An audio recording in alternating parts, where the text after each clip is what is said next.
Hello guys, এই যে আমি এবং আমার ফ্রেন্ড, খুব কাছের ফ্রেন্ড নূর, আমরা রাশিয়াতে Voronezh state university of forestry and টেকনোলজির কি বলে এটাকে, ডর্ম থেকে বের হয়ে ভার্সিটির আশেপাশে একটু ঘোরাঘুরি করছি। ওয়েদার, হ্যাঁ, রাসায়ন দেখার জন্য। আসলে এখানে তো তাদেরকে ইংরেজিতে বললে বোঝে না। যাই হোক গাইস, আমরা তো পিছনের ক্যামেরা আপনাদেরকে দেখাতে পারছি না, একটু ঘুরে ঘুরে আপনাকে দেখাই আপনাদেরকে। এই যে দেখুন,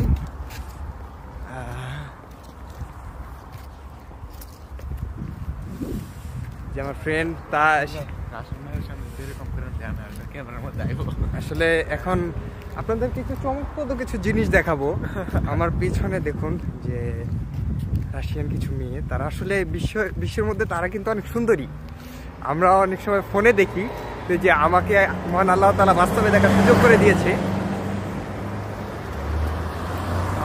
এই যে দেখুন, আমার পিছনে একজন আসছে, ভদ্রমহিলা। আসলে আমি জানি না আনুমানিক তার বয়স কত। এখানে 40 বছরের নারীদেরকেও 20 বছরের যুবতীর মতোই লাগে। আর আজকের ওয়েদার মোটামুটি খুবই ভালো এবং একটু ঠান্ডা বাতাস। এই যে আসলে তারা তো আমাদের মতো এরকম কথা টথা বলে না খুব একটা। এই যে এখন আমি আমার ভার্সিটিটাকে আপনাদের দেখাবো।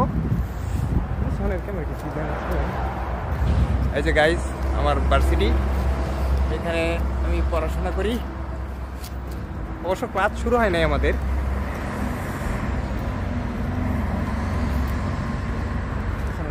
বেস্ট হইতো ভাই, ভালো ভালো ক্লিয়ার আপনার ক্যামেরা। আর আসলে এই সিটিতে রাশিয়ার যত সুন্দর মেয়েগুলো আছে, রাশিয়ার যত সুদর্শন মেয়েগুলা সব আসলে এই সিটিতেই থাকে আর কি, এই ভরনেজ সিটিতে। আসলে গোটা রাশিয়াতে যদি আপনি জরিপ করেন, সেই দিক থেকে রাশিয়ার হচ্ছে ভরনেজেই সবচেয়ে সুন্দর মেয়েগুলো আসলে ভরনেজেই থাকে।